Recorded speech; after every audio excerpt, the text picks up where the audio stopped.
A verdade é que me dá um pouco de vergonha contar essa história, porque na época eu era o administrador do cemitério São José. Para começar, não vou dar detalhes exatos sobre onde ele fica, porque não quero ter problemas com ninguém. Também não posso mencionar meu nome, mas vou relatar a situação completa. Por aqui é muito raro que um cemitério contrate funcionários novos. Normalmente o trabalho nesses lugares é bem tranquilo e não exige muito esforço. As famílias costumam trazer seus próprios funcionários para cavar as covas e, se decidem construir alguma estrutura, contratam pedreiros ou compram peças já prontas. No caso dos vigias noturnos, o trabalho é ainda mais simples, já que só precisam fazer rondas pelo local para garantir que os mortos não tenham se levantado. Tá bom. É só uma piada. Muita gente acredita que trabalhar em um cemitério é assustador e que sempre há manifestações paranormais, mas, na verdade, isso acontece muito raramente. Às vezes vemos massas escuras, mas quem pode garantir que não são apenas fruto do nosso próprio medo? No São José temos apenas 2 gravações curiosas coletadas ao longo de mais de 50 anos. Ou seja, quase nada. De qualquer forma, o problema começou quando o vigia em serviço já estava muito velho. Ele estava prestes a completar 62 anos e, como manda a lei, era hora de aposentá-lo. Eu mesmo dei início ao processo para que ele pudesse descansar, embora, sendo sincero, ele adorava trabalhar ali. Para quem não sabe, é comum que os vigias morem no próprio local, então ele tinha sua casa ali mesmo. No começo ele ficou muito preocupado e nos disse que não queria ir embora. Ele pediu ajuda para dar entrada na sua aposentadoria por tempo de contribuição e depois de 2 dias decidiu continuar trabalhando sem que ninguém de fora soubesse. Ele tinha medo que soubessem do dinheiro e tentassem algum mal contra ele. Pois bem, ele não ficou 2 meses trabalhando quando ficou doente da próstata, então organizamos uma despedida para ele e começamos a procurar um substituto. Poucos dias depois, apareceu na minha sala Santiago, um homem de 34 anos que trouxe toda a documentação necessária para se candidatar ao cargo de vigia. Fiz todas as entrevistas e achei que ele seria uma boa escolha. Dei a ele uma semana de teste, período em que trabalharia ao lado do vigia prestes a se aposentar.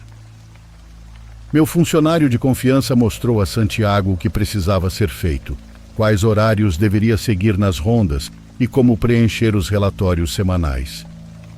Com o passar dos dias, o vigia mais velho ficou triste, mas parecia satisfeito por saber que estava deixando o cargo nas mãos de alguém competente. Isso tirou um peso das minhas costas, porque aposentar alguém tão competente não é fácil.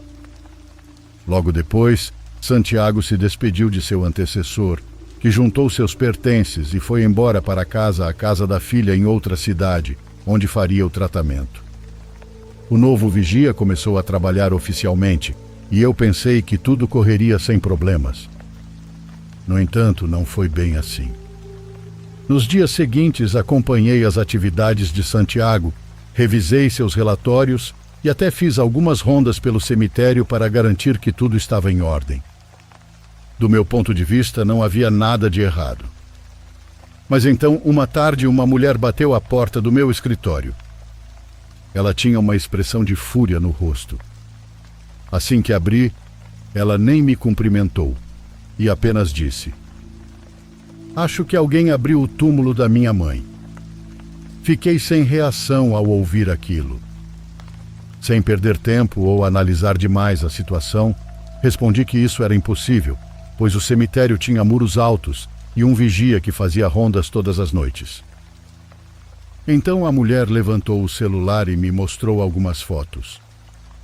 Eram imagens do túmulo da mãe dela, que havia falecido há 4 anos. O solo estava remexido e a cruz que marcava a sepultura estava inclinada. Para acalmar a mulher, garanti que investigaríamos o caso, mas insisti que provavelmente era um mal-entendido. Eu disse que no São José respeitávamos o descanso dos falecidos e sempre mantínhamos os túmulos protegidos. Ainda indignada, ela foi embora, mas eu comecei a investigar. Por precaução, não contei nada a ninguém, nem mesmo a Santiago. Quando cheguei ao túmulo indicado, vi que de fato a terra estava mexida. Com discrição, comecei a verificar outros túmulos e, para minha surpresa, encontrei mais de 12 covas violadas. Minha primeira reação foi de raiva ao perceber que alguém estava perturbando o descanso dos falecidos. No entanto, tentei manter a calma e agir com objetividade. Por isso, comprei algumas câmeras e as instalei sem avisar ninguém. Uma delas dava uma visão geral do cemitério e a outra foi posicionada perto da entrada, apontando para o centro. Só eu teria acesso às gravações, pois as câmeras já existentes nas laterais e na entrada não mostravam nenhum sinal de invasão recente. O mistério foi resolvido quase uma semana depois, e a verdade foi desoladora. Santiago era o responsável pelos atos horríveis no cemitério. Às 3 da manhã do dia em que descobri a verdade, ele apareceu nas imagens andando de um lado para o outro, mas não como quem faz uma ronda comum. Ele parecia estar procurando algo. Então parou em frente a um túmulo simples, marcado apenas por uma cruz de madeira e um pequeno cercado de tijolos pintados de branco. Essa sepultura tinha cerca de 3 anos, como descobri nos dias seguintes. Santiago cavou um buraco mal feito, demorando mais de meia hora no processo. Depois, ele retirou vários ossos e os colocou em um saco preto. Depois disso, ele fechou o buraco de qualquer jeito e foi embora. Na manhã seguinte, por volta do meio-dia, Santiago caminhava para sair do cemitério quando foi surpreendido por uma viatura da polícia. Ele tentou fugir, mas os agentes o capturaram. Em sua mochila, encontraram vários ossos, e uma investigação revelou que ele os vendia para supostos feiticeiros que trabalhavam na saída da cidade. Assim que souberam da prisão de Santiago, essas pessoas desapareceram sem deixar rastros. Eu não tive coragem de contar às famílias que os túmulos de seus entes queridos haviam sido violados por um motivo tão macabro. Sei que parece errado, mas fiz de tudo para encobrir os vestígios do crime e proteger as pessoas de uma dor desnecessária.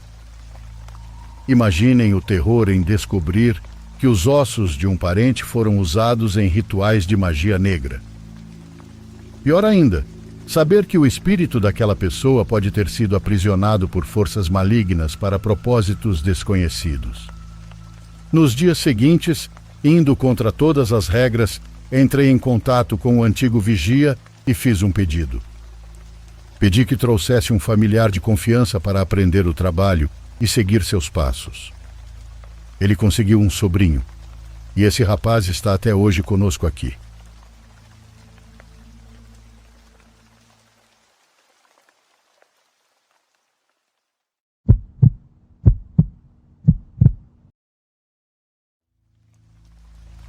Nasci e cresci em uma região produtora de laranjas no estado de Minas, um lugar onde o aroma cítrico impregna o ar. A vida lá era simples, marcada pelo ritmo das colheitas e pelo trabalho árduo. A comunidade era unida, como uma grande família onde todos se conheciam e se ajudavam. Os dias começavam cedo, com o sol apenas despontando por trás dos morros. Os homens, com seus chapéus de palha, suas botinas e os facões em mãos, seguiam para os campos para colher as laranjas e outras variedades de frutas.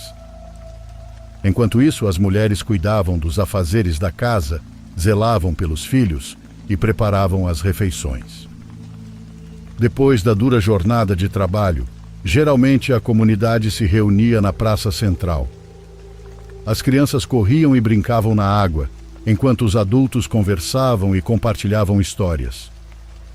Era um momento de alegria e camaradagem, no qual a vida e a colheita eram celebradas. Naquele lugar, as tradições e os costumes eram parte fundamental da nossa cultura. As festas religiosas, as danças folclóricas e as lendas transmitidas de geração em geração formavam nosso jeito de ser. As lendas, em especial, desempenhavam um papel importante na educação das crianças. Eram histórias que falavam sobre o bem e o mal, sobre a importância da justiça e do respeito pelos outros. Através delas, aprendíamos a ser boas pessoas, a seguir o caminho certo e a evitar as tentações do mal. Lembro-me das noites ao redor do fogo, ouvindo as histórias contadas pelos idosos. Eram narrativas sobre bruxas, lobisomens, animais brilhantes e pessoas que enfrentavam o desconhecido. Essas histórias nos enchiam de medo e fascínio, mas também traziam valiosas lições de vida. Uma das histórias que mais me intrigava era sobre a bruxa do mar. Diziam que ela havia chegado à região há vários anos, em um navio que cruzara o mar vindo da África. Era uma mulher belíssima, de olhar penetrante e voz melodiosa. Ela se estabeleceu em uma pequena casa nos arredores da nossa comunidade e logo prosperou. Supostamente havia tomado posse daquelas terras como pagamento de uma dívida e começou a cultivá-las. Ela vivia sozinha, mas sempre tinha trabalhadores para cuidar da plantação. No entanto, essa mulher tinha hábitos estranhos. Ela saía todas as noites, logo após a meia-noite, e retornava ao amanhecer, sempre com o rosto sujo e os olhos avermelhados. Como vocês sabem, as pessoas falam e logo começaram a murmurar e a desconfiar. Logo chegaram rumores de crianças desaparecidas em comunidades vizinhas e as suspeitas recaíram sobre a mulher que veio pelo mar, cujo nome ninguém conhecia. Ela era chamada apenas de a Dama dos Jasmins, pois sempre exalava um perfume de flores. Movidos pelo medo e pela ira, um grupo de homens decidiu investigar. Em uma noite seguiram-na em silêncio, escondendo-se entre a vegetação. Viram-na chegar a uma clareira no meio da floresta, onde retirou suas roupas e, em um ritual macabro, arrancou os próprios olhos. De repente, asas pretas, semelhantes às de uma ave, brotaram de suas costas. Horrorizados, os homens testemunharam a mulher se elevar e ir embora. Ela era uma bruxa ou uma criatura diabólica que se alimentava do sangue de crianças. Então, em uma noite fria e escura, um grupo de trabalhadores voltava para casa depois de um longo dia de serviço. Eles seguiam por um caminho solitário quando um barulho estranho os alertou. Eles pararam em silêncio, aguçando os sentidos. De onde estavam, avistaram uma figura movendo-se rapidamente. Ela se aproximou de uma pequena casa, onde vivia um homem com seu filho pequeno. Com agilidade, a figura entrou na moradia. Os trabalhadores, tomados pelo medo e pela incerteza, se entreolharam sem saber o que fazer. Poucos minutos depois, ela saiu carregando um embrulho nos braços. Ela movia-se com dificuldade, como se a carga fosse muito pesada. Quando se aproximou da luz da lua, os camponeses puderam ver, apavorados, que era uma mulher, mas não uma mulher comum. Seu corpo parecia normal, mas suas pernas eram as de uma ave, com garras afiadas. Aterrorizados, os homens não puderam evitar empunhar seus facões para enfrentar aquela aparição. A mulher, ao perceber que foi descoberta, soltou um grasnido assustador que arrepiou a pele de todos. Com uma agilidade sobrenatural, saltou e disparou em direção ao morro, desaparecendo na escuridão da noite. Tremendo, os homens se aproximaram do embrulho que a mulher havia abandonado. Ao abri-lo, encontraram o filho do Senhor profundamente adormecido. Não importava o quanto tentassem, não conseguiam acordá-lo. Avisaram ao pai, que também estava em sono profundo. Foi preciso um grande esforço para despertá-lo. Ao recobrar os sentidos, ele contou que durante a tarde sentiu um sono anormal e acabou dormindo ao lado do filho, que também parecia muito cansado. Quando a comunidade soube do ocorrido, o terror se espalhou e a lenda da Dama dos Jasmins, que roubava crianças, se tornou real. Tomados pelo medo, os pais passaram a vigiar seus filhos todas as noites, receosos de que a mulher voltasse para levá-los. O filho pequeno do homem foi devolvido à sua casa, mas nunca despertou do sono. Todos o visitavam na esperança de que ele acordasse. A comunidade, aterrorizada, se uniu para proteger seus filhos. Eles queriam evitar que isso acontecesse novamente. O medo fez com que, em um desses dias, a casa e todas as plantações da mulher fossem queimadas. A mulher foi perseguida, mas nunca conseguiram alcançá-la ou encontrá-la, pois se dizia que ela fugia para áreas inacessíveis. A história dessa mulher foi contada de geração em geração, como um aviso para que as crianças nunca se afastassem do bom caminho.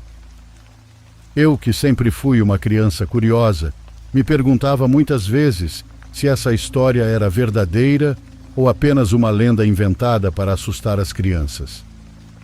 No entanto, ao olhar nos olhos dos mais velhos enquanto a contavam, não podia evitar acreditar que havia alguma verdade nisso tudo. Certa vez, em um desses dias, o sol ardia sobre nossas cabeças enquanto nossos pais voltavam do trabalho.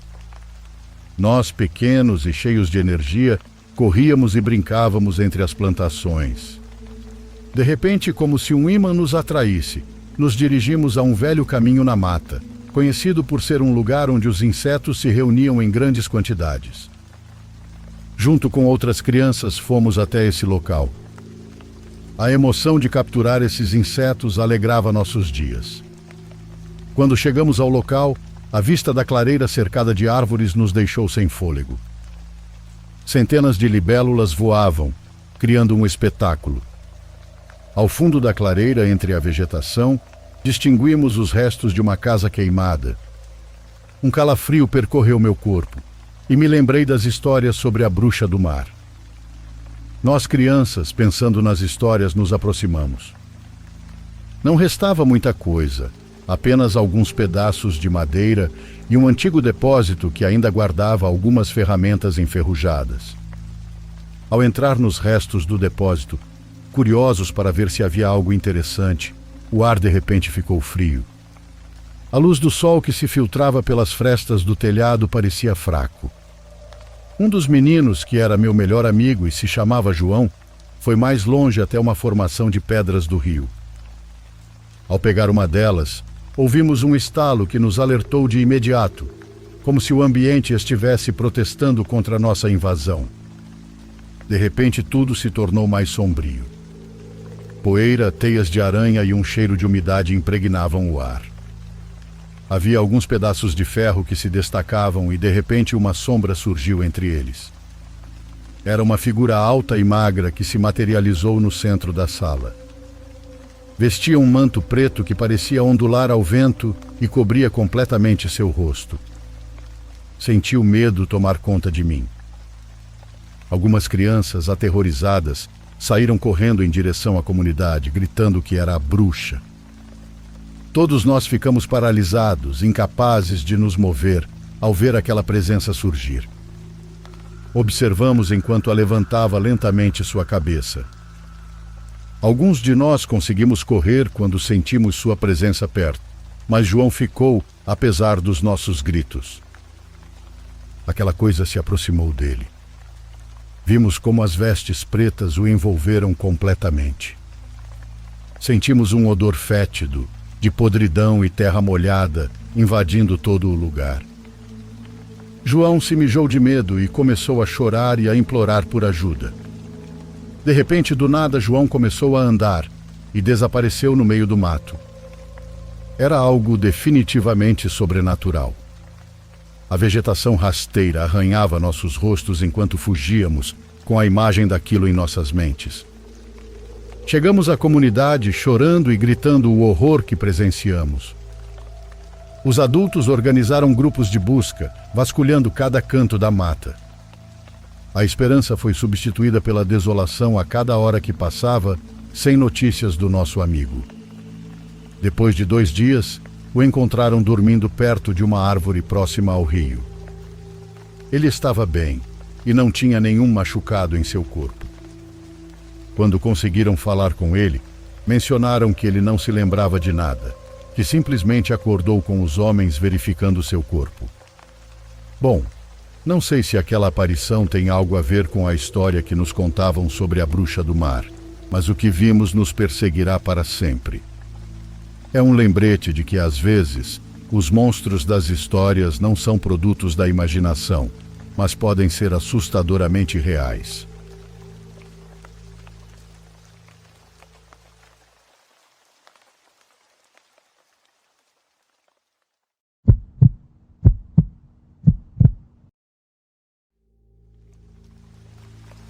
Quando eu era jovem, meus pais foram embora para a Europa, e nisso minha avó me adotou. Nós morávamos em um antigo prédio escolar que havia sido convertido em um enorme complexo de apartamentos. Mesmo sendo tão jovem, me lembro de várias coisas aleatórias sobre o lugar. Havia uma máquina de refrigerante bem do lado de fora da nossa porta e um casal que sempre brigava ao lado do nosso apartamento. Eles até saíam para o corredor às vezes, jogando pratos e copos de vidro um no outro. Eu sinceramente não entendo como eles eram permitidos a continuar morando ali. Também me lembro do cheiro de mofo que parecia impregnar todo o prédio, mas o que mais lembro acima de tudo eram as pessoas que moravam no nosso teto. Vou começar explicando que entre cada andar dos apartamentos havia pequenos espaços entre o teto de um apartamento e o piso do apartamento acima. Não tenho certeza do porquê disso, mas enfim. A maioria das pessoas nos apartamentos removia os painéis do teto e guardava pequenas coisas lá. Lembro vividamente da minha avó guardando cobertores e outras coisas leves ali para tirá-las do caminho. No meu cérebro de criança, nunca achei estranho. Para mim parecia algo normal. Um dia, minha avó estava na cozinha preparando o almoço para nós duas. Eu estava sentada no sofá da sala, assistindo algo naquela TV de tubo antiga. E quando digo antiga, quero dizer antiga mesmo. Aquela coisa era pesada, volumosa, e a parte externa era feita de madeira. De qualquer forma, enquanto eu assistia a algo provavelmente bobo, tipo Dora, comecei a ouvir um zumbido. Agora, outra coisa que você precisa saber sobre esses apartamentos é que as paredes eram tão finas que dava para ouvir praticamente todas as conversas dos vizinhos o tempo todo. Então eu estava acostumada a ouvir murmúrios e coisas do tipo. Mas naquele dia em particular, eu fui atraída para um dos painéis do teto que minha avó usava para acessar o espaço de armazenamento. Caminhei até o meio da sala e fiquei parada bem embaixo do painel, apenas olhando para ele. Foi estranho. Lembro de sentir que não conseguia me mexer, mas então vi o painel começar a se levantar. Bem nesse momento, minha avó entrou na sala carregando nossas bandejas com o almoço, e isso meio que me tirou do transe em que eu estava. Alguns dias se passaram, e mais uma vez ouvi o que parecia ser um zumbido ou murmúrio vindo do teto. Dessa vez, minha avó estava sentada ao meu lado assistindo Eu Amo Lucy. Quando comecei a encarar o teto, ela percebeu. Querida, o que você está olhando? Minha avó perguntou enquanto eu, mais uma vez, cruzava a sala, fixada naquele painel do teto. Eu ouço alguém no teto, eu disse sem emoção, parada bem debaixo do painel de novo. Minha avó, obviamente preocupada, pegou sua pequena escada e subiu, empurrando o painel para trás e entrando no espaço do teto. Menina, não tem nada aqui em cima. Veio a voz abafada da minha avó antes de ela descer de novo, me olhando com uma expressão preocupada. E assim começou. Pelas próximas 2 semanas, eu ouvia vozes, ouvia o painel do teto se mexer. Para ajudar minha avó, sempre estava fora do cômodo fazendo alguma coisa que levava tempo. Em várias ocasiões ela voltava e me encontrava apenas olhando para o teto. Até que um dia, estávamos sentadas no sofá assistindo TV quando ouvimos o painel se mover. Nossos olhos dispararam para o teto quando vimos o painel começar a deslizar. Minha avó, sendo a mulher muito corajosa e absolutamente teimosa que era, correu até a escada e subiu, empurrando o painel para o lado. Não sei quem diabos você é, mas precisa sair da minha casa, ela gritou enquanto subia. Alguns minutos depois, ela desceu com uma expressão confusa. "Não tem ninguém lá em cima", ela disse para mim, parecendo intrigada. Ela foi para a cozinha e ligou para o seu irmão. Enquanto explicava tudo para ele e pedia para ele vir ao apartamento para fazer uma inspeção, eu fiquei sentada no sofá, olhando para o teto. Foi quando vi o painel se mover lentamente até abrir uma pequena fresta, deixando visível o espaço entre os andares. E foi nesse momento que soltei um grito de gelar o sangue. Fiz isso porque, naquela fresta, eu vi dois olhos que estavam olhando para mim. Minha avó correu para a sala e soltou um suspiro quando também viu os olhos nos encarando do teto. Ela gritou para o seu irmão que nós íamos sair e me puxou pelo braço, arrancando meu corpo soluçante para fora do apartamento. Nós não voltamos. Pelo menos não por alguns dias. Ficamos na casa do seu irmão até que ele e meu tio fossem investigar. Depois de algumas horas, eles voltaram de mãos vazias, dizendo que não havia absolutamente nada lá, exceto pelas coisas que minha avó guardava. Um dia, minha avó criou coragem para voltar ao apartamento. Lembro de entrarmos pela porta e minha avó indo direto para o banheiro, enquanto eu caminhava muito devagar e cautelosamente para a sala.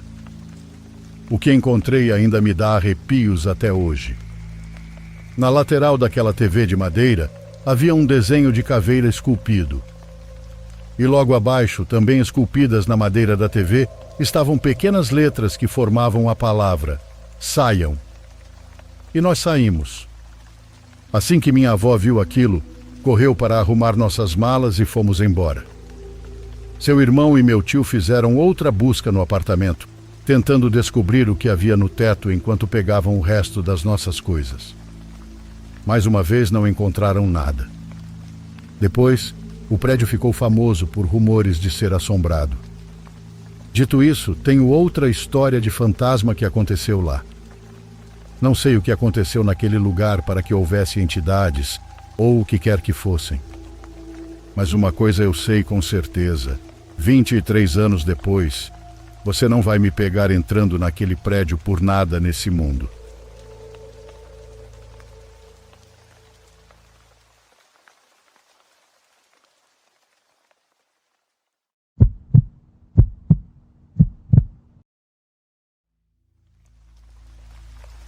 Olá, me chamo Valmor. Nasci em Salvador, mas atualmente moro na Espanha.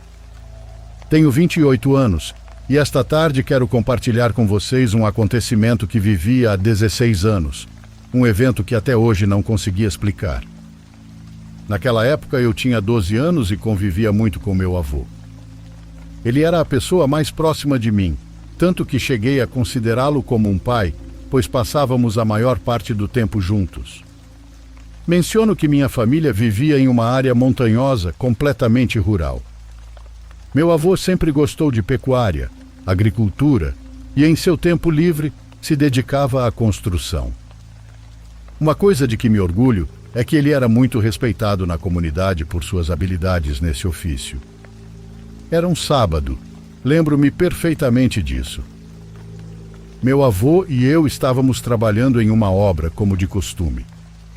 Aquele dia marcou um antes e um depois na minha vida, pois, por razões que prefiro não mencionar, meu avô faleceu às 3 da tarde.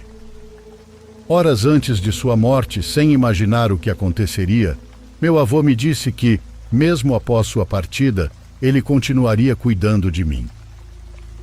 Após o triste acontecimento, o céu ficou escuro, como se fosse noite, por cerca de 1 hora. Nem eu, nem minha família conseguíamos acreditar que meu avô tinha nos deixado. Dias depois, ainda de luto, aproximava-se o dia 24 de dezembro. Para a ocasião, uma amiga que morava perto da minha antiga casa me convidou para jantar com sua família, para que eu não passasse a data sozinho. A casa dela ficava a cerca de 25 minutos da minha, e como eu estava muito triste, aceitei o convite. Desde cedo, naquele dia, me sentia muito estranho. Havia uma sensação de angústia em meu corpo que eu não conseguia explicar. Sem mais, cheguei à casa da minha amiga às 6 da tarde. Durante o jantar, bebemos algo que tenho certeza que não era álcool, já que eu era menor de idade. Por volta das 11h30 da noite, decidi que era hora de voltar para casa. Minha amiga insistiu que eu ficasse, dizendo que não era seguro andar sozinho àquela hora e que eu não desconhecia os rumores sobre coisas estranhas naquele caminho. Mas eu nunca havia dado importância a histórias, não acreditava nelas. Despedi-me dela e de sua família e comecei meu caminho de volta. Apenas 5 minutos depois de sair, senti que talvez a uns 6 ou 7 metros de distância alguma coisa estava me espreitando. Sentia-me observado e toda vez que os nervos me faziam parar, aquela presença também parava. Mas por mais que eu olhasse em volta, não conseguia ver nada. Apenas permanecia aquela sensação de que algo estava por perto. Quando cheguei ao rio que precisava cruzar para chegar em casa, pensei que tudo acabaria, mas foi o oposto. Assim que cruzei o rio, fui invadido por um sono avassalador, daqueles que te vencem no instante em que você fecha os olhos. Também estava com dificuldade para respirar e meus pés pareciam pesados. Olhei a hora e era 00:40. Eu não entendia o que estava acontecendo, pois já deveria ter chegado em casa há um bom tempo. Eu me esforçava ao máximo para continuar andando, mas a cada segundo se tornava mais difícil. No final, cheguei em casa, praticamente me arrastando. Nas regiões mais rurais é comum termos redes nos corredores das casas, e eu me joguei na nossa, completamente exausto. Naquele momento, olhando para o monte, não sei como descrever exatamente, mas eu o vi. Aquela coisa sorria para mim, como se estivesse gostando do meu sofrimento. De tanto susto, eu não consegui nem falar, muito menos me mover. Honestamente, acho que desmaiei, porque a próxima coisa que me lembro é de acordar com um forte estrondo. Quando abri os olhos, vi outra figura, talvez de uma cor branca, pois parecia mais clara. Ela parecia estar atacando aquela entidade escura. Minha visão estava borrada naquele ponto, mas consegui perceber que ainda era noite. Quis me levantar e correr, mas minhas pernas não respondiam. De repente, no meio de todo aquele desespero, um forte cheiro de coisa podre me fez se sentir ainda mais fraco.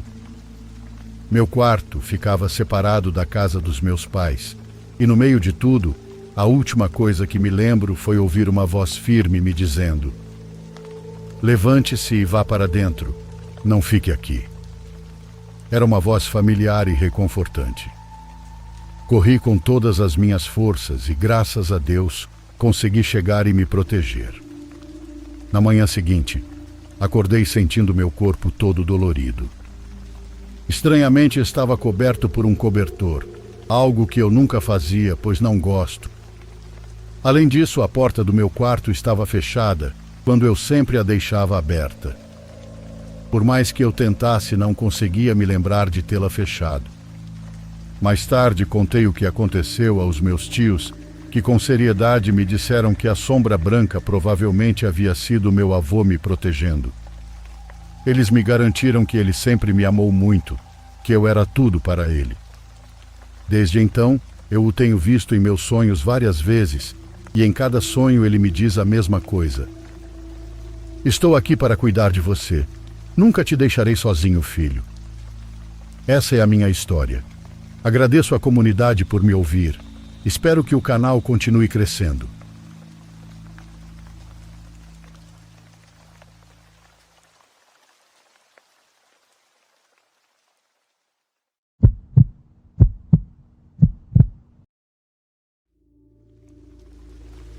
Por muitos anos trabalhei em um açougue. É um negócio familiar bem localizado e herdado entre gerações. Não quero me alongar muito, então tentarei ser o mais breve possível com minha experiência. Eu costumava trabalhar à tarde e à noite no açougue, atendendo os últimos clientes antes de fechar e fazendo a manutenção das máquinas que usamos para os cortes a fim de evitar a proliferação de bactérias.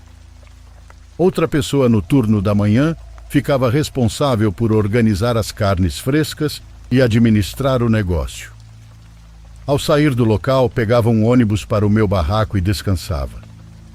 Algo que devo mencionar é que, por algumas noites, tive dificuldades para dormir. Não sei se isso acontece com vocês também, mas aquela sensação de estar relaxando e acordar ao menor ruído, investigando o que ou quem foi o causador da interrupção da paz, era constante para mim. Quando não eram os ruídos, eram os sonhos que vinham para me atormentar. Eu sonhava com um galo maior do que o normal, com plumagem negra e olhos vermelhos brilhantes, me observando do lado de fora. Eu o via através da janela e, embora estivesse imóvel, sentia uma ansiedade sufocante, temendo que num momento de descuido, ele já estivesse dentro comigo tentando me machucar. Nunca compartilhei esses sonhos com ninguém, nem mesmo com minha família mais próxima. Então, em um determinado dia, fiz meu turno normalmente. Enquanto limpava a área antes de ir embora, tirei um balde com banha fervendo para despejar em um tambor, onde descartamos os resíduos que não podem ser jogados no encanamento, pois poderiam danificar o sistema. No momento em que saí com cuidado, devido ao calor do balde, avistei a poucos passos do tambor a silhueta de um galo. E não era um galo qualquer, era exatamente o dos meus sonhos. Naquele instante fiquei petrificado, me perguntando se aqueles sonhos tinham sido apenas isso, ou se na verdade eram um presságio daquela criatura à minha frente. O galo deu alguns passos em minha direção, sem desviar o olhar de mim, emitindo sons graves como se quisesse me intimidar. Agi por instinto e joguei o balde fervente nele. Os gritos do animal foram imediatos, acompanhados de movimentos agonizantes. Corri de volta para o açougue, deixando o balde caído ali mesmo. No dia seguinte, quando voltei para o meu turno, a pessoa que cobria o período da manhã me contou que haviam encontrado nos fundos do estabelecimento um senhor idoso com queimaduras graves. Disseram que provavelmente alguém o havia jogado ali naquele estado por estar envolvido com coisas erradas. Nunca entendi exatamente o que aconteceu naquela noite, nem como aquele senhor apareceu ali. Digo isso porque ninguém mencionou ter encontrado o cadáver de um galo nas redondezas. Apenas aquele homem.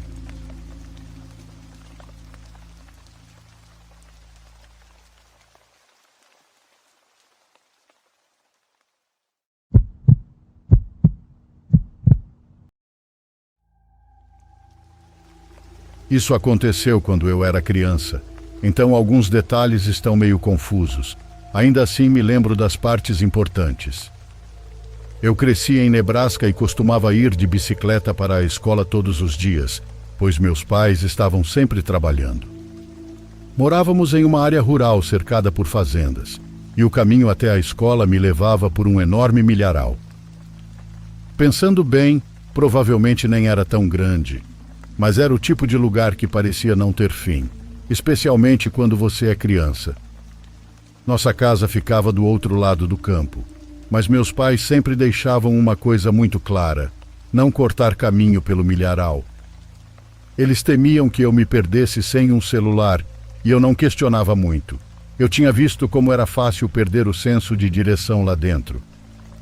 Então, todos os dias eu ficava na estrada principal e pedalava ao redor de todo o milharal. Eu não tinha muitos amigos. Na verdade, eu sempre sofri muito na escola, então sempre ia sozinho de bicicleta. Não me importava com o trajeto mais longo e acabei desenvolvendo um amor pelo ciclismo por causa disso. Nos fins de semana, eu ia pedalar, mesmo sem precisar. Não me lembro que dia da semana era, mas com certeza era um dia útil, pois eu estava voltando da escola. Eu estava pedalando como de costume quando a corrente da minha bicicleta se soltou. Não me lembro como aconteceu, mas ela simplesmente saiu completamente. E por mais que eu tentasse, não conseguia colocá-la de volta. Meu pai havia me ensinado a consertar minha bicicleta, mas nada do que eu fazia funcionava. Fiquei preso, e a ideia de caminhar até em casa empurrando a bicicleta parecia terrível. Como disse, eu não tinha celular naquela época, então não podia simplesmente ligar para os meus pais pedindo ajuda. Eu sabia que estava por minha conta. Foi então que olhei para o milharal. Caminhar pelo caminho normal ia demorar uma eternidade, mas cortar pelo milharal economizaria muito tempo. Eu sabia que meus pais haviam me avisado para não entrar lá, mas achei que não seria tão difícil encontrar meu caminho. Afinal, eu só precisava andar em linha reta. Certo. Decidi arriscar e empurrei minha bicicleta para dentro do milho, dizendo a mim mesmo que seria um atalho rápido. No começo estava tudo bem. O caminho que encontrei entre as fileiras de milho era estreito, mas dava para passar. As plantas eram altas, e me lembro que havia uma brisa leve naquele dia. Imagine-se andando por um milharal como criança. As hastes parecem 10 vezes mais altas, e tudo parece muito maior. Aquilo começou a me deixar um pouco assustado. O milho bloqueava muita luz, e era estranhamente silencioso ali dentro. Não sei o motivo, mas de vez em quando olhava para trás. Não sabia o que me assustava, mas me lembro de querer sair de lá o mais rápido possível. Depois de alguns minutos comecei a ouvir um leve ruído vindo do milho, um pouco além do caminho. Parei e ouvi, tentando me convencer de que era apenas o vento. Mas não parecia o vento. O barulho parou, mas assim que voltei a andar, ouvi de novo. Desta vez estava um pouco mais alto e mais perto. Pensei que podia ser algum animal me seguindo, mas não sabia que tipo de animal faria tanto barulho. Eu estava com dificuldade para respirar, arrependido de ter entrado naquele milharal. Acelerei o passo, mas não queria deixar minha bicicleta para trás. Continuava dizendo a mim mesmo que estava sendo paranoico, mas a cada poucos minutos o barulho voltava, como se aquilo estivesse me seguindo. Eventualmente o som parou e senti uma onda de alívio. Talvez uns 10 minutos se passaram sem sons estranhos. Na próxima junção, decidi mudar de fileira só para garantir. Virei a esquina e bem ali no meio do caminho estava um homem. Ele estava parado, com os braços ao lado do corpo, me encarando. Ele não parecia um fazendeiro ou alguém que pertencia àquele lugar. Suas roupas estavam sujas e rasgadas, e ele tinha o que pareciam ser arranhões longos nos 2 braços. Não sei descrever de outra forma. Eram marcas compridas que pareciam gravadas em sua pele. Congelei, sem saber o que fazer. Então ele perguntou se eu estava perdido, com uma voz baixa e rouca. Não respondi. Estava paralisado. Ele deu um passo em minha direção e disse que me ajudaria a encontrar o caminho de volta para casa. Senti como se estivesse em uma paralisia do sono. Não conseguia me mover. Cada instinto meu gritava para correr, mas eu não conseguia. Juro, não conseguia. Ele começou a andar mais rápido, com as mãos estendidas em minha direção, e foi aí que minhas pernas agiram sozinhas. Soltei minha bicicleta e corri o mais rápido que pude. Ele começou a me perseguir, gritando que só queria me ajudar. Não parei de correr. Eu conseguia ouvi-lo rompendo as plantas de milho atrás de mim, gritando para eu parar. Me escondi atrás de uma das fileiras e me agachei, encolhendo-me com os olhos fechados. Tentei me fazer o menor possível. Sinceramente, achei que ia morrer. Ele estava segurando algo que parecia uma corda.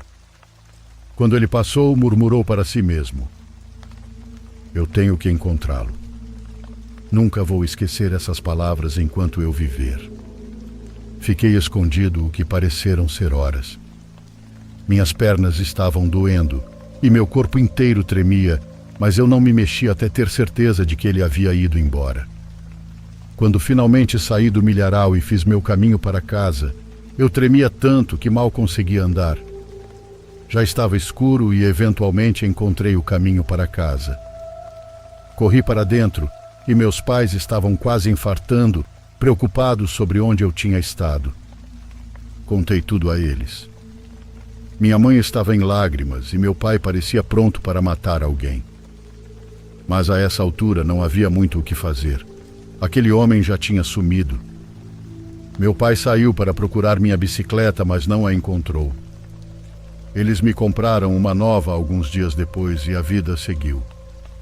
Algumas semanas depois, algo aconteceu que nos fez finalmente nos mudar dali. Cheguei em casa da escola e lá na frente da porta estava minha velha bicicleta, aquela que eu havia deixado no milharal. Não sei quem ficou mais assustado, eu ou minha mãe. Ela não se sentiu mais segura naquela casa, então logo nos mudamos de lá. Meus pais não falam muito sobre o que aconteceu, mas acho que nunca vou conseguir esquecer.